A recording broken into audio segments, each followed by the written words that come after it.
Ref spoofing is the practice of sending incorrect data in an HTTP request in order to prevent a site from obtaining accurate data on the identity of a web page previously visited by the user.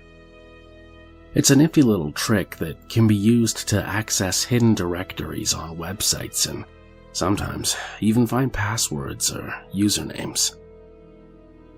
Most people use this little trick to find free porn or to steal music. Several years ago, there was a site named hell.com, and it had a flashy front end that was intentionally creepy. On a particularly slow afternoon in 2005, I got bored and decided to poke around the site to see if I could find anything interesting. As I dived through directory after seemingly empty directory, I noticed that I was in a seemingly recursive loop of folders.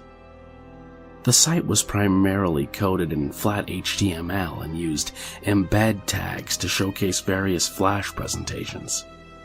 However, I had noticed a few references in the source code for various forms being handled by a PHP script. On a whim, I changed my referrer ID to a page commonly found in phpMyAdmin.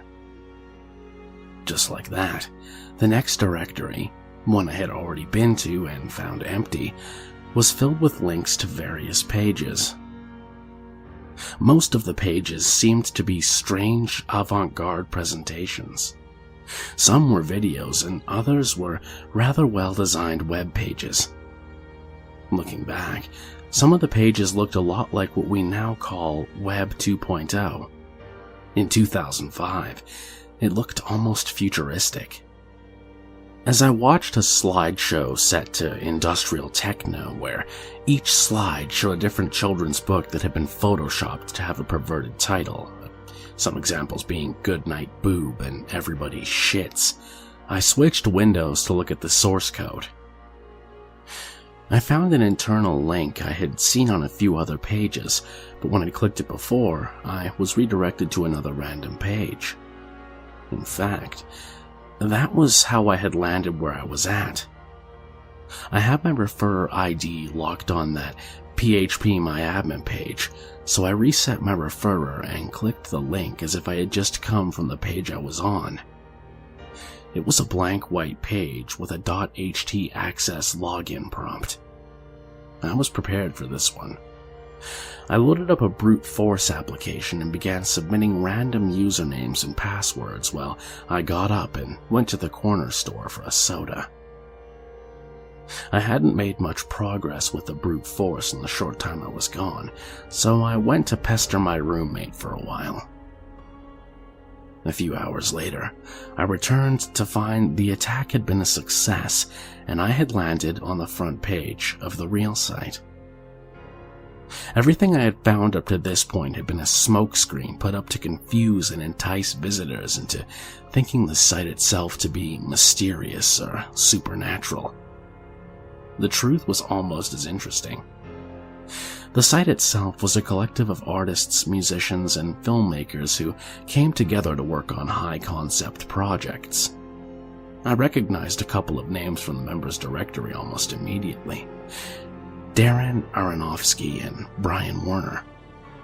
In fact, there were several other names linked to individuals who were not celebrities then, but are now. Before I could do anything of merit with this information, I was kicked from the site. The account I had used to log in had been temporarily suspended. Now, this is where it gets odd. Out of nowhere, my browser history, download history, bookmarks, and several other common features of my browser had been completely wiped. Moreover, my roommate was shouting from the other room. His computer had suffered the same fate. I assumed it was a tech-savvy sysop that hacked me to make a point or something. I had been stealing my neighbor's Wi-Fi for the hack. I could only assume I'd been IP banned as well, so I grabbed my laptop and went to a local coffee shop. I recreated the hack from memory. I followed every step and eventually got to the point where I had to brute force my way in. I minimized the window and passed some time on my Game Boy. About an hour later, I was back in. But it wasn't the same page. This sysop was good. In the time it took me to get back in, he had changed the structure of the site and made sure that the page I landed on was nothing more than a flash video in the center of a black background. The video that followed was gruesome on a level I had not yet seen. I scoff at the Pain series, and most shock sites are boring to me. I can even boast that, by this point, screamers didn't even make me jump. Amongst all these gruesome images and video clips of what can only be described as horrific images, crimes against humanity, some red text slowly came into focus. Those who seek hell are destined to find it. I closed my laptop and headed home. It was getting late, and I figured I could take another crack at it in the morning. On the way back, I walked past a church sign that read, "Those who seek hell are destined to find it." When I got home, I hopped on my desktop and logged into a game called Tibia. If you haven't played it, you aren't missing much. As I ran around killing mythical creatures and chatting with other players, a GM, noted for typing in red text, typed, "Those who seek hell are destined to find it." I asked the GM if he had spent any time on Hell.com recently, and within a few minutes I was banned from the game for using inappropriate language. With little else to entertain myself, I went to sleep. The next morning there was a knock on the door. The feds had first stopped at my neighbor's house, but after a quick conversation, headed downstairs to ask me some questions. The sysop of Hell.com reported the unlawful access. While the agent couldn't prove any misdeeds on my part, he was sure to confiscate my desktop and scold me for my illicit behavior. As he walked out the door, he snidely remarked, "Careful, kid. Those who go looking for hell tend to find it." It was only the 5th or 6th time I'd run into that phrase. After the agent left, I pulled my laptop from the false bottom of my desk drawer and Googled the phrase. No results.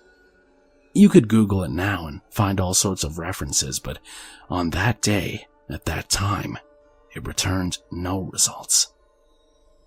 With the cops scare and everything else, I decided to back off. Years passed. Everything blew over. Apparently the sysop nuking my history was enough to make it look like I hadn't accessed the site. In fact, I hadn't thought about it since, until this morning. A certified letter arrived via UPS from an address in Nevada.